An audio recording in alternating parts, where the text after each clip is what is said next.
What's up, everyone? I'm Kobra Paige from Kobra and The Lotus, and you are all watching Interview Under Fire.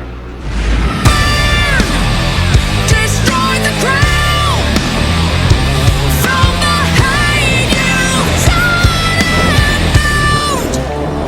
I really love you. Welcome back to Texas, Kobra. Thank you. Real quick, what do you think of when you hear the word Texas? I think hot, Okay. and I think back to when we were playing outside during that KISS tour, and we were sick with heat stroke, you know, after playing on the I think it was the Austin 360 or amphitheater, Christian track, and that was like my first real. I mean, we've been here with Fear Factory and stuff, but that really sticks in my mind. So every time I think of Texas, I think heat, but I also think Coming good from time. a Canadian, You know, same. yeah, opposite climate. But I always think really good time, really good food. I mean, we've had a really great time every time we've been to Texas, so I get excited when we're here. So last time you guys were here was June 2018. Yes. I was trying to get you guys last year, but I wasn't able to fit in with the plans. But now very it's here, recent. and of course now you're here, and of course you know what just happened. I We just had know. a tornado warning in Dallas. But Yeah. I mean, that was probably the best 10 minutes of my life, getting to see you perform just two man. songs. But that was, and then coming out doing the acoustic thing. I think that's just Thank you. a huge, just great gesture for the fans. That's something, as a fan, You know. in me, that's something I remember from an Awesome. artist. You know, so when this comes to playing this style of music, you described about when you were young, you grew up classical music, and then you went to a Judas Priest show, and that kind of just changed your life forever. Is that what mainly inspired you to play this style of music? It's more complicated, I guess, than that. I mean, I grew up classically trained and being surrounded by classical music from the start, but I also was raised on classic rock, you know, like Rush, Queen, also like a lot of things like Michael Jackson, the Beatles. My dad really introduced us to a lot of music and a lot of classic stuff when we were growing up. And the first music I ever actually got into was punk rock, and I thought that Brody Dahl was the coolest person on the planet. The first time I ever saw the Distillers, and it was my sister that got me into that, and we were just losing our minds, you know, watching her on Power Hour on Much Music TV. And I'm trying to like remember what it was like when that album Coral Fang also came out. I was just losing my mind. Wow. Okay. And I'm losing my mind right now. For the record, they were just here in town like a couple of days ago. What? Mm-hmm. Oh my God! There were a couple. I think possibly that's one of the only things I would like. I get like really giddy over. I'm just like, holy shit, because that feeling. I remember that feeling, and like, she was one of the first real shows I went to outside of like a community punk show with like small punk bands playing every weekend. And I remember her black hair covering her eyes and her red lips and like her bass on her, and we were just like, wow, like what is this? You know, this is so awesome. She's got an impressive voice. She does, and she was like one of the, I think she is a pioneer also for that kind of raspy, gripping sound that she had. Because she also somehow made that music. I don't want to use the word mainstream, but she did make it kind of popular sounding. Like the band is a part of that too, but the you know, the way she sang and the way it was very like open to a lot of people. Yeah, coming from the underground, if I may, like exactly. It's making it almost unorthodox. Yes. Like it's something that people aren't used to. Yeah. And then other people start to notice it. It's like absolutely like Rancid. Like Rancid was very open to a lot of people coming in. So, and then anyways, my dad, he took me to a Judas Priest concert, and that was the first time I knew there was a place that I could use the voice I had, but not in a classical way, because I really always knew as soon as I started hitting puberty that I was not going to pursue opera singing. It was not for me. So here's what's funny. On the way to the show, I was actually listening to Evolution and Judas Priest's Firepower back and forth. What? So as I would now here's the thing. craziness. Listen, of course, yeah. This is great for you to hear this. But as I'm hearing, I'm like, man, you could just practically just plug Rob Halford and Kobra and just switch them up. They could actually do the same Interchange? hit the same dynamics. I mean, I can definitely see the influential. Like, I mean, oh my gosh, like I saw that. Just do a freaking tour together, you know. But of course, that'd be one of the. I think it would work out well. Oh yeah, I mean, I'll endorse that. I mean, in a heartbeat. So, I mean, 11 years into this. Do you still get nervous before a show? I mean, you've been touring, going in and out. It's, you know. It's you know, the feeling like for me has changed really from like nervous feelings to more like excitement butterflies, and also just like how do I give 100% of myself every single night, because I just want to be on, you know, like I don't want it to be like something maybe happened that day and maybe there's 10% of the energy missing. It's just like oops, I'm so sorry. I have a different mentality as I've gotten older into helping me like amp myself up before shows too. I think you need to be in like performance mode. Like every time I go on, I am jacked up beforehand. Do you have any pre-show rituals? Just curious. If you call them rituals. Well, lately I've been doing the Superwoman position, you know, and holding that for a good like 5 minutes, and also just like skipping like up and down, just and like just in like silence? trying to like feel, just like wherever I am, like with anybody, just Hold like the fans. hold it, you know, and I like close my eyes and I just like imagine what the show's gonna be like, and I do a lot of visualization, and then I do some running and skipping backwards and forwards to literally physically like get myself. So that's why this was shaking earlier. I was walking by. I was what's going on. So Def Leppard. Yeah. James LaBrie, Dave Ellefson, Kiss. I mean, that's a star-studded lineup. I mean, I don't know what the hell was happening out there. It's probably the tornado. It's knocking on the door. It's Texas. Do you have a favorite gig you played so far?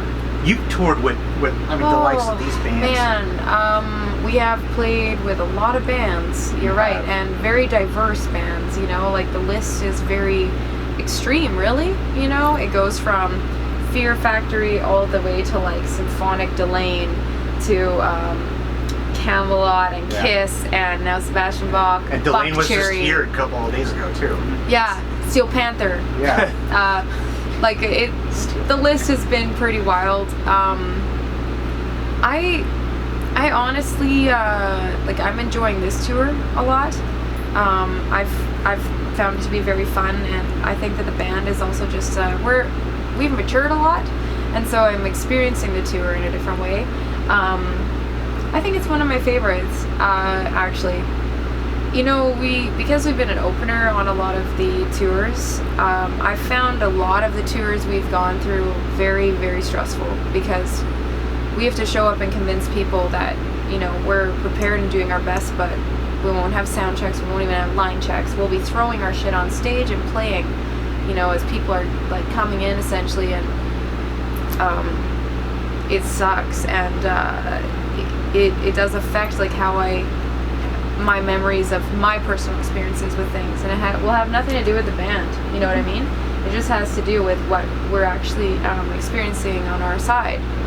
So I think now that things have calmed down a little more, we're getting a little more time, because this has been a little bit like that, but now it's like he's relaxed into his tour, and there's more time for us to set ourselves up on stage, and I can enjoy it a lot more when I'm not like spending every second freaking out if everything's patched right, you know? Mm-hmm. Yeah. On that thought, there was a podcast I heard, and I listened to the whole thing. Did you listen to that one? I did. Talk to me? It was one of the most recent podcasts you've done, and I relate to it wholeheartedly when you said about how you do it for the passion. You know, it's tough. I mean, everyone has a different debt scale. You know, you can't just pay it all back. You know, it's absolutely. I'm in that same boat. So when you say you're doing this for a passion, like I saw it on the stage. I mean, for crying out loud, you came out and you performed an acoustic, not just one, maybe a couple acoustic songs. Like it blew me away. Like it's, and you know, coming from me, this, I mean, passion what I do. Yeah. Talk to music artists, like I owe it to myself to do this. So I'm gonna ask you, like, it's so that podcast that you were talking about how you were unsure of what was going to happen after this tour. Yeah. You know, it's almost like uncharted territory at this point. It is, absolutely. It's scary, but yeah. Do you ever feel like with your bandmates with you and like the support you have, does that help you go forward? Like saying, okay, we're doing this evolution tour. We don't know what's going to happen in 2020, but you know, I have this support with me, and we have all these bands that we played with. Do you feel a sense of, you know, like security going forward when it comes to having all these names that you tour with? Just, I know it's a very broad question, but no, it's okay, but it's easy for me to answer actually, because first of all, I wish I could say touring with all these bands has really helped in a big way, but here we are with everyone asking if we're new, if we've been to the city for the first time, and this happens to us every single show, every single day, and that's the reality of where we are. We're a band that still most people don't know about, you know? Yes. And it's interesting. I've learned a lot of lessons, like even with the Kiss and Def Leppard tour, you think that would be massive exposure, and it was a hell of an experience that I will cherish for the rest of my life. But we took maybe like 100 people from that whole tour, and we were playing in 10,000 minimum every single night. But they weren't coming to see us. They were coming to see, you know, the other band, and we were really small on that stage. We had no production, and we did our best, but you know, it's 10,000 people scattered over 20,000 capacity spaces, so that's really hard to pull in attention towards you when people are there to party and see their icons. And yeah, we've toured with a lot of bands in all scales, but it doesn't change the fact that we just headlined in Vegas. We promoted the crap out of it, and there were 20 people there. And I don't know what to do about that, you know? Like, I was just like looking at Yasho after the show going like, dude, this is what I did for this show. I don't know what the promoter did, but I promoted us of the yin yang on our Facebook and stuff to our own fan base, to other people, and I did everything I know I can in my power to let people know we're here. And we've been here like, what, 5 times with different bands in the last 6 years, and this is what happened, you know? And we played the crap out of the set, and we played from 5 different albums, because those 20 people that did show up, it's so wild. Like, a lot of them are people traveling in too from other cities because they want to see the band so bad, and so they really care, and they deserve everything, you know? So we play our hearts out, and we play as much as we know, you know, that we've practiced up to that point. And but it's just one of those things where it's like, if something is not meant to break, like, it won't, no matter what amount of work you put into it, you know? And that's just life, you know? Life is unbalanced, and sometimes it makes no sense, but at the same time, I am a true believer in there is a reason. And I truly believe, like, whatever the case, you know, of why this has been so tough for this band to just break through that, like, first level of the surface we need to. Yeah, exactly. Yeah. That's the best way I can describe this project right now, is I think that it's a great band that's slipping through the cracks. And probably there are many great bands slipping through the cracks, because we're not the only one. All I know is my journey, though, and it has been that, you know? So, yeah, and then in terms of, like, the guys, you know,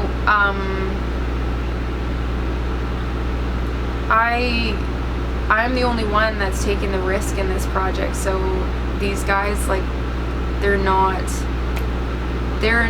carrying the burden, to say the least, in the way I am. So when stuff happens on the road, it's really, the internal battle is mine, it's no one else's. and I do everything I can. Like I always give my buyout up, for instance, to contribute to paying our crew or to the guys if there's not enough. It's not something that anyone has been willing to dive into with me because there has been so much loss, you know. But it has created like a very isolating experience for me. So I would love to say I feel supported, but I feel like I'm actually just, I do have good guys around me, but I'm dealing with a whole other level of something else that they've never touched. And do you feel like that is because since your name Kobra is in the name, then it's like you're like the focal point? I mean more like if the tour doesn't do well, it's not like it's like a band that's named something else. It's like your name's in it. No, it just comes down to the fact that people need to survive, and these guys won't be here if they don't have something to live off of. Sure. And so I care about this and I wanted to keep it going, so I took that role on a long time ago. But it's crushing me now. And I don't want to stress anyone out, so I'm kind of like, I've never spoken about this before, but I feel like the band's at this weird pinnacle moment, and I feel very like unto my own island, actually, in the stress I am dealing with on a daily basis. You did talk about that, about how you never can catch up, how you were trying to push this band to the other side, and by other side you meant like sustainable, and it's, you feel you're at that point. Like, exactly. Well, I can't. I'm incapable, you know, of continuing, because I need to move out of my parents' house. I need to probably get a big girl job, you know, like I need to start figuring out how I'm going to survive. And also at a certain point, like it gets, it starts feeling like really shitty when everyone is getting everything and you're just taking the debt, you know, and giving everything and away giving all the and time giving and giving not and anything back. exactly. And but you don't know, have it, there's maybe one guy in my band that would buy me a cup of coffee, and it's just becoming like hard. Understand. I mean, it's pretty. No, but thank you for being honest. It's pretty rough. I know it's a tender subject. That's why I felt like it was important for, you know, I mean, just your energy on stage, like it's unmatched. like I said, I've been with you guys since the beginning. So, and this is my first time to actually even sit down and like actually like throw all this. I don't mean to like throw all this, but it's just, you know, it's you make up all those good points, and you know, and it's very valid. When I think more people should be aware. I mean, at least like kind of just put a bug in their ear, like, okay, this is happening. You know? Before this interview, I talked to Sonny here, and I mentioned to him that Canadian bands coming here to the U.S. take like a financial hit just because I guess it's like the visas. I didn't know like all the particulars, but I've heard that for Canadian bands, like it can be kind of just the financials of just getting to the U.S. can be daunting and like an uphill battle. Totally. Before you've even gone out of the gate. Like the visas, you know, for sure are something. The fact that our Canadian dollar is low right now is also not helping things. But it's not easy to also tour in euros or pounds for us either, you know. So it kind of is just hard everywhere. But like I said in the podcast, like I made my decision. I committed to following through with as far as I could take this album and the band with this album, and I can't do like more than I'm capable of doing or stretching or anything. And like I was talking about too, it becomes like gambling. Like all it takes is like this opportunity could be the one. I'm gonna remortgage my home. This one could be the one. I'm gonna remortgage my home again. And it becomes like serious like that, and that's that's where I am right now, you know, is I'm sitting in like a pile of mortgages and and a lot of debt, and I'm trying to, you know, finagle like how the hell do I do this? Yeah, and I like pour in whatever odd jobs I've had when I've been home and you know, like off the road and stuff, and yeah, it's that's just how it goes. But I know like most musicians work, it's just though, like, you know, someone has to, it's even like, you know, like even I was thinking about like, you know, like how like I love sharing anything I have, and I have a really tough time not giving everything away. And even with merchandise, like I love kids. I just like want them to have all the small tour t-shirts, you know, and we actually have none because I did that. We still have like a week and a half left, and I didn't realize, you know, and it'll just be like like, you know, if friends want albums and stuff, and you just like, even with the guys, like, you know, it's like, yeah, take whatever you want, but then it's like every album I gave away cost me out of my pocket $12. Yeah.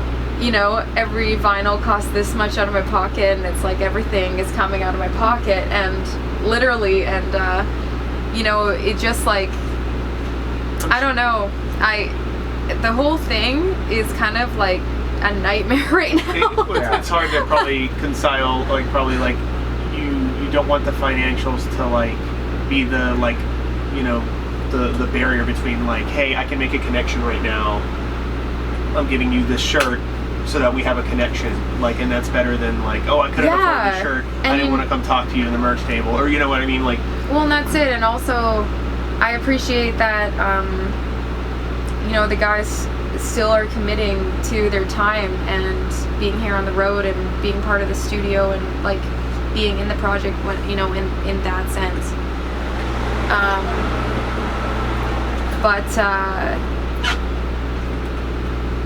Yeah, like it's tough because I want to like keep. I will help too. Like I'm just, I don't know.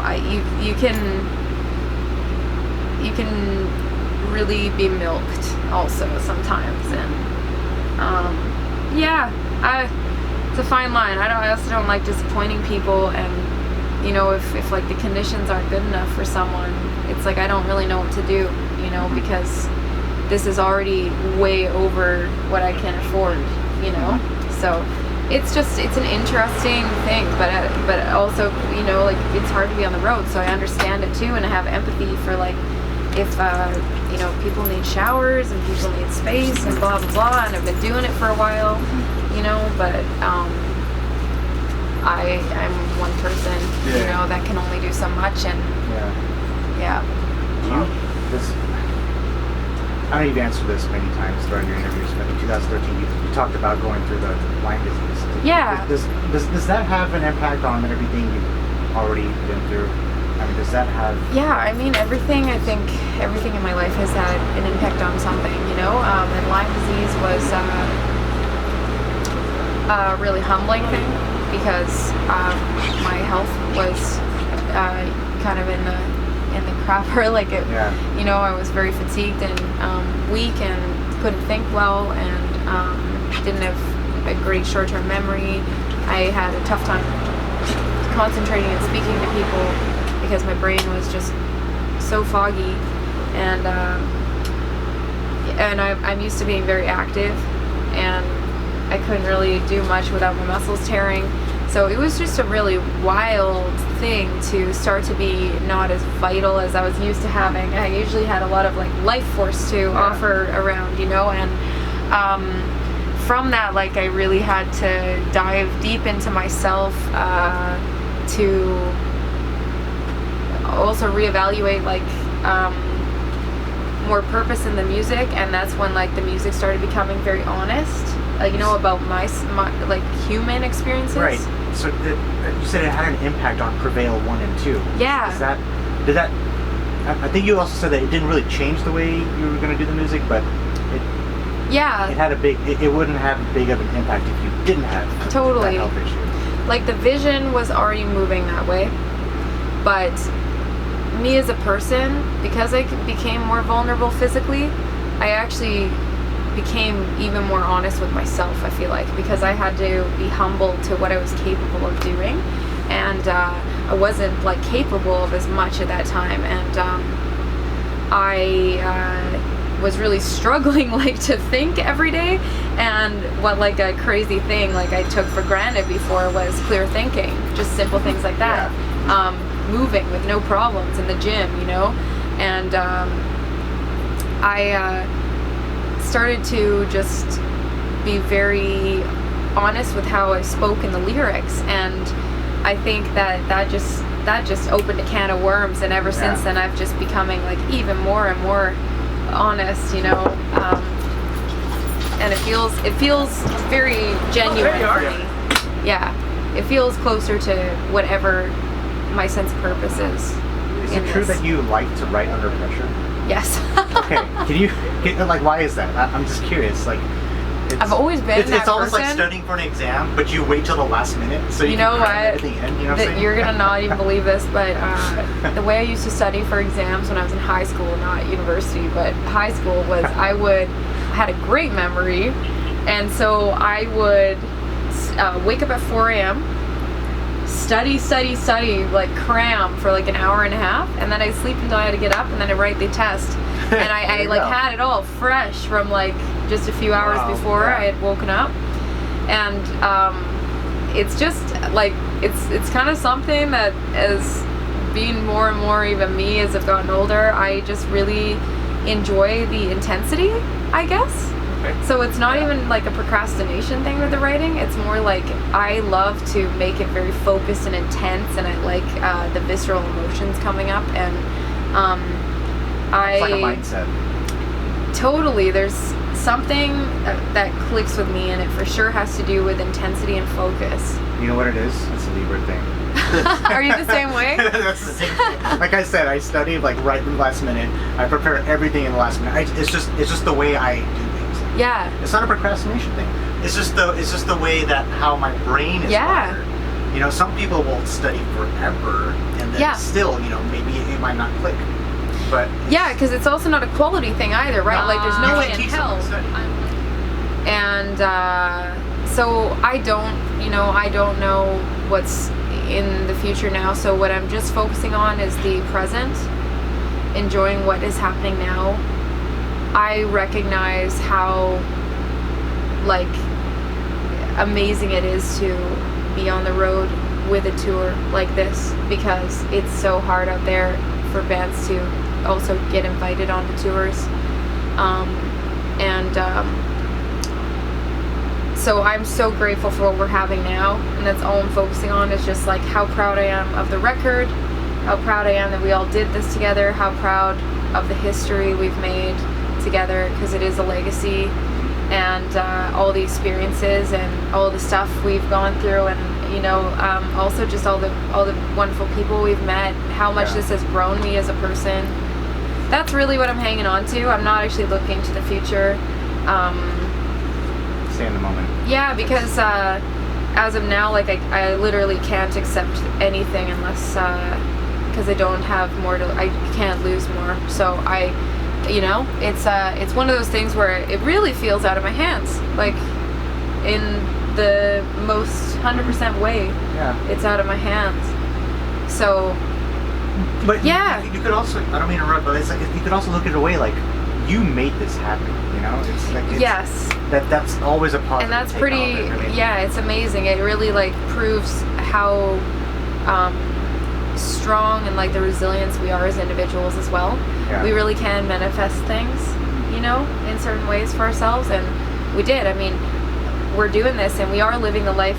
For some people, and still for myself, like a lot of this, like it's very fulfilling to connect to people and to know that our music was one small part of someone else's life in a good way.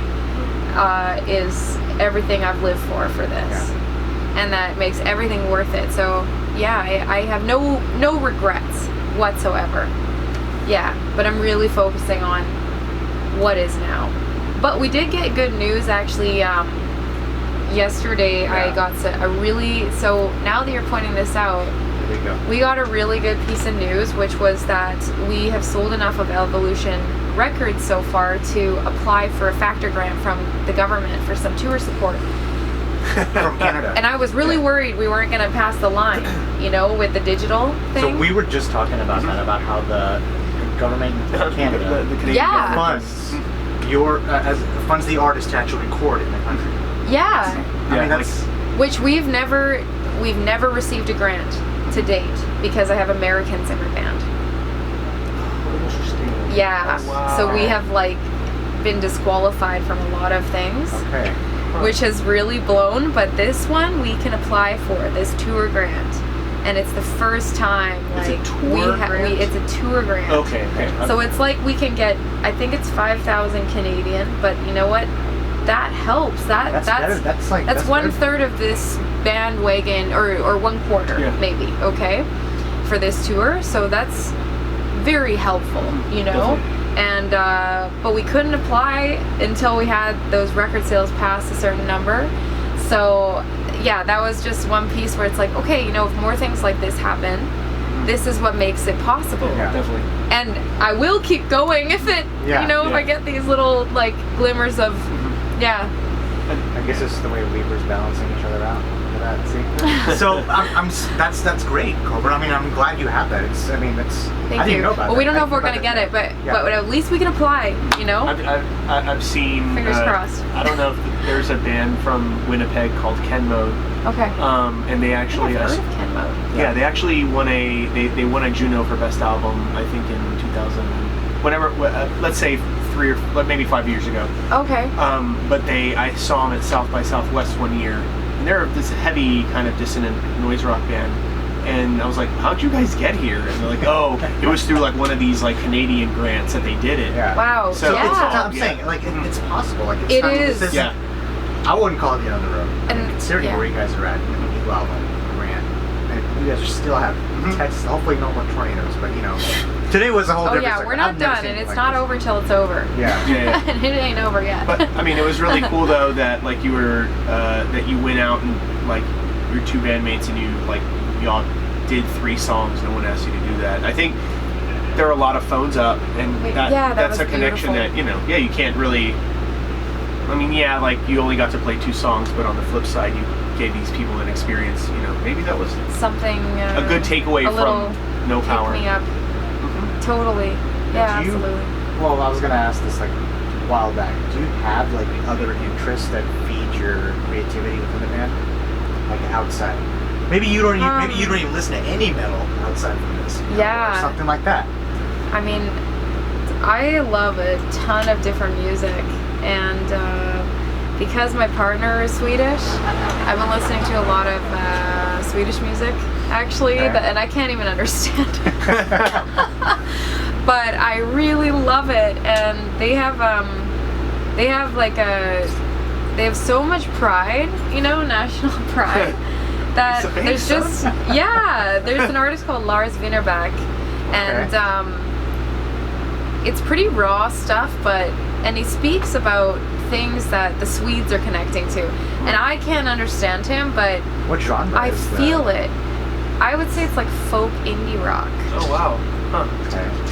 and he's kind of one of those like very imperfect perfect singers. Uh-huh. Cool, Like cool. he sings with kind of like not pitch all the time and tone. It's almost spoken singing, and it just sounds like the road to me. That's right. I think that's why I Wow. connect to it, because it it sounds like a journey, and I always feel that. And I feel like when he's singing about coming home, I like know it. Like and when he's singing about like the trials and tribulations and just whatever, and he'll put it into simple. I've had him explain sometimes, like, what's he saying here, and it's like, well, he's talking about like how it feels in his heart when he sees the water off this bay, just outside of Gothenburg or something, when he's coming home after he's been out for a long time, and something like that, and simple things like that. And I'm just like, I feel so touched by it. So I think I'm influenced, and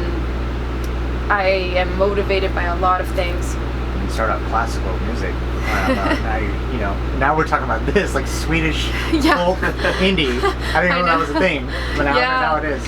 Lars, if you can Lars. remember Lars. Yeah. Yeah, Not bad, you might that's my enjoy library. some of it. That's rad. No, I know I will. Yeah. Because I play violin, so it's. I come Oh, from- I that's come from so a background in beautiful, that classical, so- instrument. That's awesome. Now, if you weren't a musician, this is the last question. What would you be doing? I would totally be some kind of pediatric doctor that would specialize in maybe oncology or something. I love children. I was going into school actually to move on to veterinary medicine at the time, but I would definitely, the age I am now, go into pediatrics. Because I love to, sometimes I think about that. I would love to be able to, wouldn't it be awesome to be able to treat people also in volunteer work? Like go somewhere where they need a doctor and to be able to offer those services. Yeah. Yeah. Yeah. Well, man, you got all this going on. Well, Those Kobra, are all dreams, but we all got lots of pieces in ourselves. Of course. Cobra, thank you so much for your time. Thank you for all your time. No, seriously. This and was like this, your this, whole this might have freaking been my, SD card. This might have been my favorite. I cleared everything out because I knew I was going to get everything out there. But I hope you have a great time. Thank you. Guys you. have a great time. The rest of Texas. Hopefully, you know,